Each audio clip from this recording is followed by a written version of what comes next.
Hello everyone.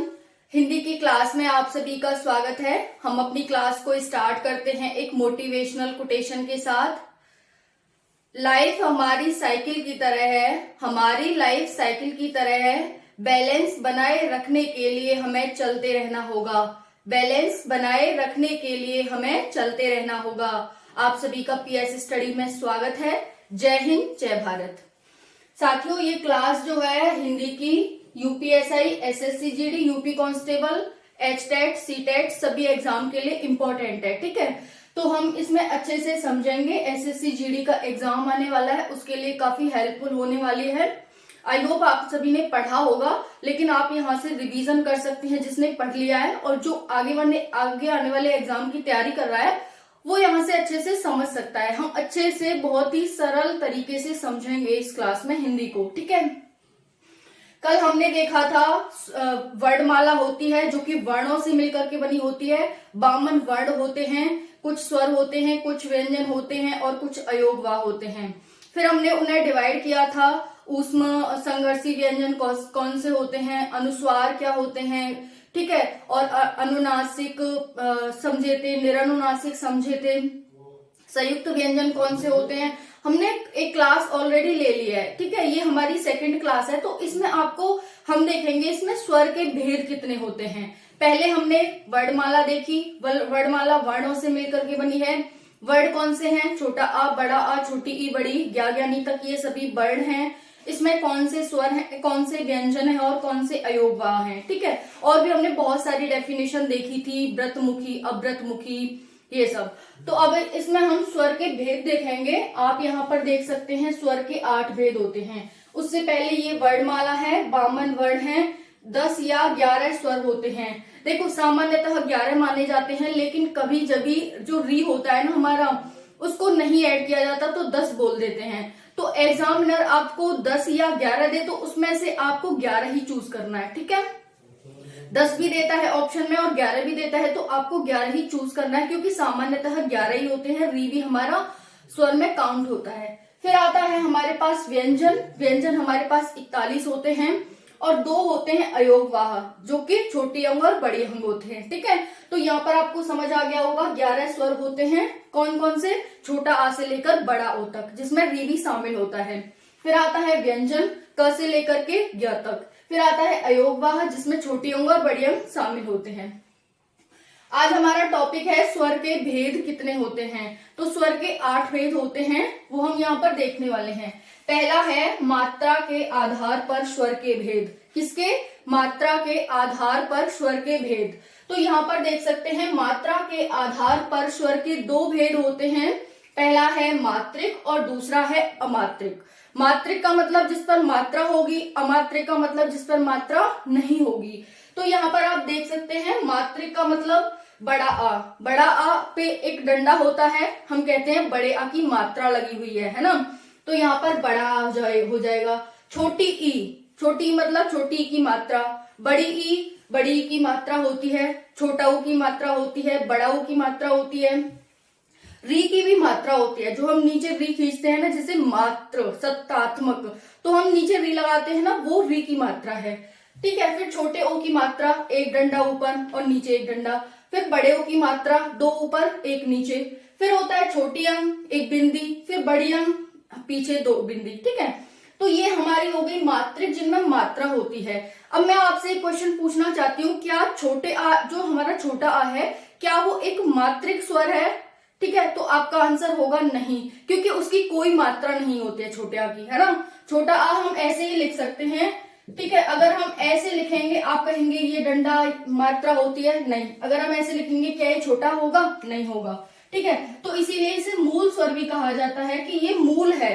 ठीक है, ये उत्पन्न ऐसे हुआ है, इसमें ना तो कुछ हम घटा सकते हैं, बढ़ा भले ही सकते हैं, डंडा लगा देंगे तो बड़ा बन जाएगा, लेकिन घटा कुछ नहीं सकते, ये मूल है। तो वैसे ही हमने देखा स्वर के 8 भेद होते हैं। मात्रा के आधार पर स्वर के 2 भेद होते हैं। पहला हो गया मात्रा के आधार पर, जिसके 2 भेद होते हैं। मात्रिक, मात्रिक का मतलब बड़ा आ, छोटी ई, बड़ी ई, छोटा ऊ, बड़ा ऊ, छोटी ए, बड़ी ए, छोटा ओ, बड़ा ओ, छोटी अंग, बड़ी अंग और रीरी। ठीक है, यहाँ पर ये आप ध्यान रख सकते हैं मात्रिक के आधार पर। अब आपसे ऐसे ही पूछा जा सकता है कि जो मात्रा के आधार पर स्वर के भेद होते हैं उसमें पहला होता है मात्रिक। अब मात्रिक में कितने स्वर आते हैं ये भी पूछा जा सकता है, तो आप बताएंगे 1 2 3 4 5 6 7 8 9 10 11 12, तो आप बताएंगे 12 स्वर आते हैं इसमें। ठीक है, फिर आता है अमात्रिक। अमात्रिक कौन सा हो जाएगा? छोटा आ। कौन सा हो जाएगा? छोटा आ। तो अमात्रिक में ओनली 1 आता है और मात्रिक में 12 आते हैं, इतना आप सभी को ध्यान रखना है। फिर दूसरा है व्युत्पत्ति रचना के आधार पर स्वर। व्युत्पत्ति रचना के आधार पर स्वर के भेद, तो यहाँ पर देख सकते हैं इसके 2 भेद होते हैं। व्युत्पत्ति रचना के आधार पर स्वर के 2 भेद होते हैं। पहला है मूल स्वर और दूसरा है संधि स्वर। पहला है मूल स्वर और दूसरा है संधि स्वर। मूल स्वर छोटा आ, छोटी ई, छोटा उ और रीरी। छोटा आ, छोटी ई, छोटा उ और रीरी, ये हमारे 4 मूल स्वर होते हैं। कभी एग्जाम में आपसे पूछा जाए कि निम्नलिखित में से कौन सा मूल स्वर है, आप बता सकते हैं। इनमें से कोई भी होगा तो आप बता सकते हैं। वही पूछा जाए कि मूल स्वर कितने होते हैं, तो आपको 4 दिया होगा ऑप्शन में, तो आप 4 पर टिक लगा सकते हैं। ठीक है, फिर होता है संधि स्वर। संधि स्वर ये 2 स्वरों के मेल से बनते हैं, इसमें कोई भी मेल नहीं होता। आप छोटा बनाएंगे, कोई भी आपको मिलान नहीं करना पड़ेगा, किसी का भी मेल नहीं करना पड़ेगा, आपको कोई मात्रा नहीं लगानी पड़ेगी। छोटी ई है, कोई मात्रा नहीं लगानी पड़ेगी। छोटी की मात्रा होती है लेकिन ये मूल स्वर माना जाता है। ठीक है, इसी से बड़ी ई बनी है। वैसे ही छोटा उ है, ये मूल स्वर माना जाता है, इसी से बड़ा उ बना है। फिर ये री है, ये मूल स्वर माना जाता है। तो मूल स्वर मुख्यतः 4 होते हैं।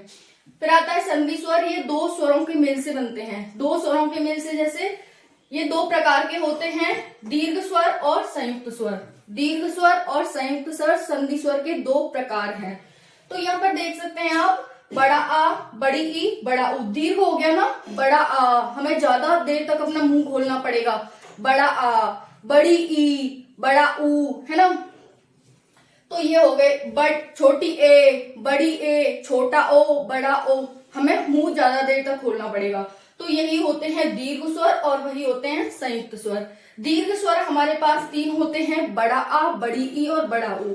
बड़ा आ, बड़ी ई और बड़ा उ हमारे पास ये दीर्घ स्वर हैं। और संयुक्त स्वर होते हैं छोटी ए, बड़ी ए, छोटा ओ, बड़ा ओ। देखो मुख्यतः जो ये होते हैं ना संधि स्वर, संधि स्वर को मूलतः दीर्घ स्वर ही कहा जाता है। दीर्घ स्वर में ये सभी स्वर आ जाएंगे, बड़ा आ, बड़ी ई, बड़ा उ, छोटी ए, बड़ी ए, छोटा ओ, बड़ा ओ, ये सभी आ जाएंगे। लेकिन फिर आगे चल के इन्हें डिवाइड किया गया है दीर्घ स्वर में और संयुक्त स्वर में। दीर्घ स्वर बड़ा आ, बड़ी ई, बड़ा उ। अब देखो ये इसमें मैंने कहा था 2 स्वरों के मेल से बनते हैं। जब आप छोटा आ मिलाएंगे जब जाके बड़ा आ बनेगा। वैसे ही आप छोटी ई को मिलाएंगे तो बड़ी ई बनेगी। छोटा उ के मिलाएंगे तो बड़ा उ बनेगा। ठीक है, अब एक ऐसे बनेगी, ये संयुक्त स्वर हैं। इसमें 2 या 2 से अधिक स्वर मिलते हैं जब जाके संयुक्त स्वर बनते हैं। तो इसमें छोटा आ, बड़ा आ प्लस छोटी बड़ी, इनका मेल करना पड़ेगा। मैंने लास्ट क्लास में बताया था कि अगर हमें छोटी ए बनानी है तो हम कैसे बनाएंगे। ये हमारी छोटी है, मैंने कह दिया आपसे कि ये और इसका हमें मेल करना पड़ेगा। किसका? छोटा आ, बड़ा आ, छोटी बड़ी ई का हमें मेल करना पड़ेगा जब जाके हमारे पास छोटी ए बनेगी। तो मैंने यहां से आ ले लिया और यहां से ई ले ली। ये आ ले लिया प्लस ई ले ली, तो हमारे पास क्या बन जाएगा? छोटी ए बन जाएगी। अगर मैं बड़ा आ और ई लेती हूँ तो बड़ा आ प्लस छोटी ई ले ली, तो मेरे पास क्या बन जाएगा? तब भी मेरे पास ए ही बनेगा। ठीक है, फिर अगर मैं बड़ा आ और छोटी ई लेती हूँ, बड़ा आ और बड़ी ई लेती हूँ, तो भी मेरे पास ए ही बनेगा। अगर मैं बड़ा आ और बड़ी ई लेती हूँ तब भी मेरे पास ए ही बनेगा। मतलब रैंडमली इसको इसको इसको इसको इसको इसको इस तरह से 4 इसके टाइप बनेंगे।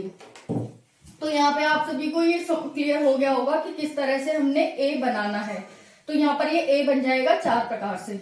ओके, फिर आगे देखते हैं हम यहाँ पर। तो हमारे पास संधि स्वर था। संधि स्वर 2 स्वरों के मेल से बनता है। संधि स्वर में दीर्घ स्वर आते हैं। दीर्घ स्वरों को हम इस पूरे को दीर्घ स्वर काउंट करते हैं।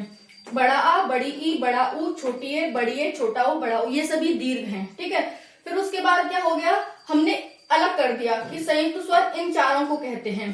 कभी आपसे पूछ लिया जाए संयुक्त स्वरों की संख्या कितनी है, तो आप बताएंगे 4 होती है। कौन कौन से होते हैं? छोटी ए, बड़ी ए, छोटा ओ और बड़ा ओ, ये 4 संयुक्त स्वर होते हैं। ओके। वहीं दीर्घ स्वर पूछा जाए तो दीर्घ स्वरों की संख्या 7 होती है। बड़ा आ, बड़ी ई, बड़ा ऊ, छोटी ए, बड़ी ए, छोटा ओ, बड़ा ओ। मैंने अलग कर दिया, लेकिन ये सभी दीर्घ स्वर ही हैं। इतना क्लियर हो गया होगा। अब हमारा थर्ड है स्वर के प्रकार में तीसरा, उच्चारण काल के आधार पर। उच्चारण में जो काल और समय लगता है उसके आधार पर स्वरों के भेद दो होते हैं। उच्चारण के आधार पर, जैसे हम कोई कुछ बोलते हैं बड़ा आ, तो हमें कितना टाइम लग रहा है, ठीक है, उसको समय के आधार पर उच्चारण किया जाता है, उसको बोलते हैं उच्चारण के आधार पर स्वरों के भेद। दो हो गए इसके आधार पर। पहला है ह्रस्व यानी लघु। ह्रस्व और लघु एक ही बात है। दूसरा होता है दीर्घ, जैसे अभी हमने यहां देखा था ना, वैसे ये दीर्घ है। अब मैंने आपको यहाँ बताया कि दीर्घ में हम इसको काउंट करते हैं। अब यहाँ देख लेना, मैंने बताया था ना ये सब दीर्घ में आते हैं, तो वो यहाँ आपको क्लियर हो जाएगा। उच्चारण जैसे ह्रस्व या लघु इकाई समय, हमें बहुत ही कम समय लगता है इन्हें बोलने में, जैसे छोटा आ, छोटी ई, छोटा ऊ, हो गया। ये हो गए हमारे ह्रस्व और लघु स्वर। वहीं हमारे दीर्घ स्वर 2 मात्रा के बराबर समय लगता है हमें बोलने में। हम समय के आधार पर देख रहे हैं ना, उच्चारण में जो समय लगेगा, तो यहाँ पर देख सकते हैं दीर्घ स्वर 2 मात्राओं के बराबर हमें समय लगता है। यहाँ पर बड़ा आ, बड़ी ई, छोटा ऊ, बड़ा ऊ, छोटी ए, बड़ी ए, छोटा ओ, बड़ा ओ, है ना। वहीं अ, छोटी ई, बड़ी ई, हो गया, छोटी ई, छोटा ऊ, है ना। तो यहाँ पर आप देख सकते हैं लघु और ह्रस्व स्वर होते हैं जिनमें इकाई मात्रा के इकाई समय लगता है, और इसमें हमें दोहरा समय लगता है। इतना आप सभी को क्लियर हो गया होगा उच्चारण काल के आधार पर। फिर नेक्स्ट है हमारा जीव की क्रिया के आधार पर। फोर्थ क्या है हमारा? फोर्थ है हमारा जीव की क्रिया के आधार पर। अब जीव है वो क्रिया करती है अलग अलग प्रकार से, तो उसी के आधार पर हम इसको देखने वाले हैं। तो जीव की क्रिया के आधार पर ये 3 प्रकार के होते हैं। पहला है अग्रस्वर, मध्य स्वर और पश्च स्वर। मैंने लास्ट क्लास में भी आपको क्लियर किया था कि जीव होती है, ये हमारी जीव है, ठीक है। जीव का अगला भाग है, उसके उच्चारण में जो उठती है, जब हम किसी का उच्चारण करते हैं तो आगे वाला भाग उठता है, उसे कहते हैं अग्रस्वर, ठीक है। जब हमारा मध्य वाला भाग उठता है जीव का, तो हम कहते हैं मध्य स्वर, ठीक है। जिनके उच्चारण में मध्य वाला भाग उठेगा उन स्वरों को हम मध्य स्वर कहते हैं। जिनके उच्चारण में हमारा पश्च भाग यानी कि पीछे का भाग उठेगा, उसे हम क्या कहते हैं? उन स्वरों को हम पश्च स्वर कहते हैं। तो ये हमारी जीभ है। आगे वाला भाग जिनके उच्चारण में उठेगा उसको हम अग्रस्वर कहेंगे, उनको हम अग्रस्वर कहेंगे। जिनके उच्चारण में मध्य वाला भाग उठेगा उनको हम मध्य स्वर कहेंगे, और जिनके उच्चारण में पिछला भाग उठेगा उसको हम पश्च स्वर कहेंगे, उनको हम पश्च स्वर कहेंगे। तो यहाँ पर देख सकते हैं अगला भाग किस किस के उच्चारण में उठेगा? छोटी ई, बड़ी ई, छोटी ए, बड़ी ए। आगे वाला भाग उठेगा, बोल के देखना। मध्य में जब हम बोलेंगे आ बोलेंगे, छोटा आ, तो बीच वाला भाग उठ रहा है, पूरा इक्वली उठ रही है आगे से पीछे तक हमारी जीभ, है ना। तो ये मध्य भाग हो गया। पश्च भाग में क्या हो जाएगा? जो हमारा पीछे वाला भाग उठेगा, तो पीछे वाला भाग किसमें उठेगा? बड़ा आ, छोटा ऊ, बड़ा ऊ, छोटा ओ, बड़ा ओ। देखो पीछे वाला भाग उठ रहा है। तो यहाँ पर आप देख सकते हैं ये हो गए हमारे अग्र, मध्य और पश्च स्वर जीवा के आधार पर, जीव के आधार पर। फिर आता है मुख विवर के आधार पर। मुख विवर के आधार पर यानी कि जैसे मुख है हमारा, होठ है हमारे, ठीक है, मुख है, ये पूरा मुख है, इसके आधार पर हम देखेंगे कि कितने भेद होते हैं स्वर के। तो 4 भेद होते हैं मुख विवर के आधार पर। विव्रत, अर्धविव्रत, संव्रत, अर्धसंव्रत। विव्रत, अर्धविव्रत, संव्रत, अर्धसंव्रत। जब विव्रत आता है, मुख के आधार पर हम स्वर के भेद देख रहे हैं। 4 भेद होते हैं विव्रत। विव्रत में हमारा पूरा मुंह खुलता है। जब भी हम किसी स्वर का उच्चारण करेंगे तो उस स्वर के मुंह में पूरा मुंह खुलता है, उसी को हम विव्रत स्वर कहते हैं। जिस स्वर के उच्चारण में हमारा आधा मुंह खुलता है उसे हम अर्धविव्रत स्वर कहते हैं। जिस स्वर के उच्चारण में हमारा पूरा मुंह बंद रहता है उसे हम संवृत स्वर कहते हैं।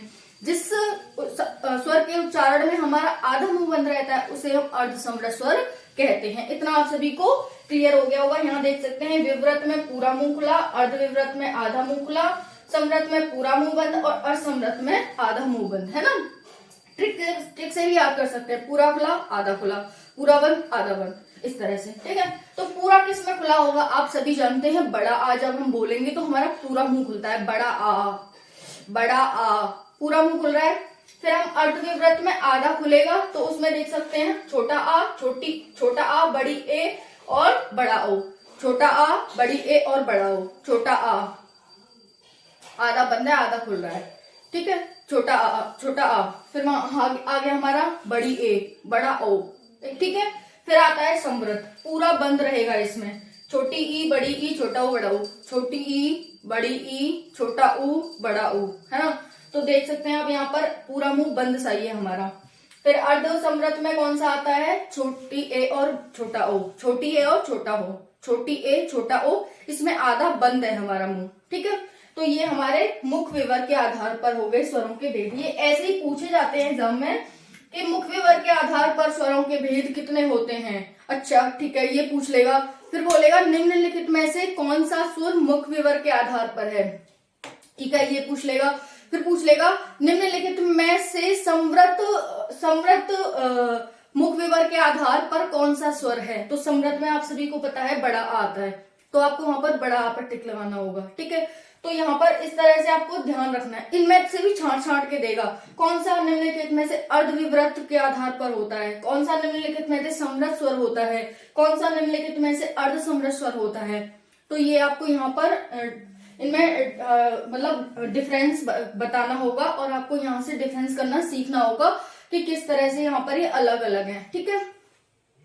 नेक्स्ट आता है हमारे पास सिक्स्थ है होठों की आवृत्ति के आधार पर। सिक्स्थ क्या है, होठों की आवृत्ति के आधार पर।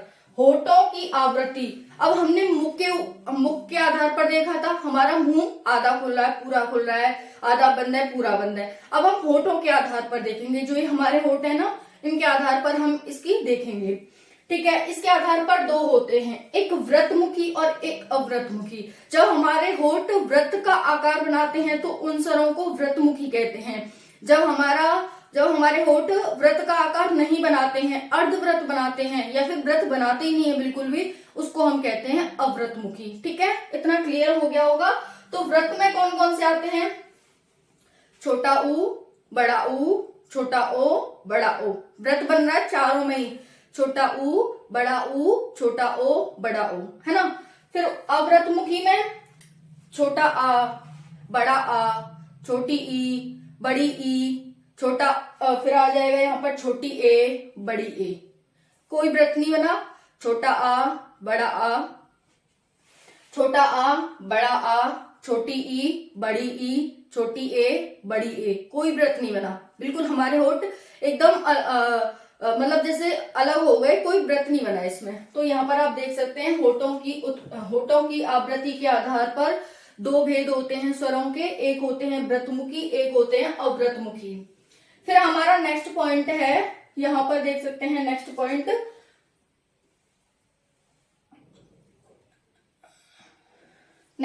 है हमारा उच्चारण स्थान के आधार पर। ये 6 हो गए। फिर नेक्स्ट है उच्चारण स्थान के आधार पर स्वरों के भेद। उच्चारण स्थान के आधार पर स्वरों के भेद।